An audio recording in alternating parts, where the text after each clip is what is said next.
բայց օգտագործում եք բառապաշար, որ Վաշինգտոնի որևէ թղթի մեջ չկա, ընդհանրապես չի եղել եւ ավելին վնաս է բերում խաղաղության գործընթացին, որովհետեւ ուղիղ կերպով խախտում է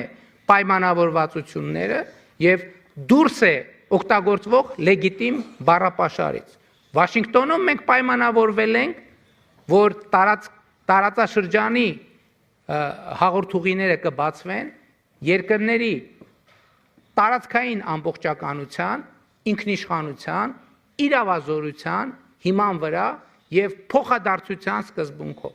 Ընդ որում Հայաստանը Ադրբեջանի համար, Ադրբեջանը Հայաստանի համար այդ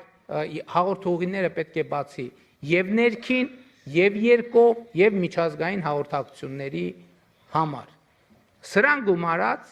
Հայաստանի տարածքում գործելու է թրիփ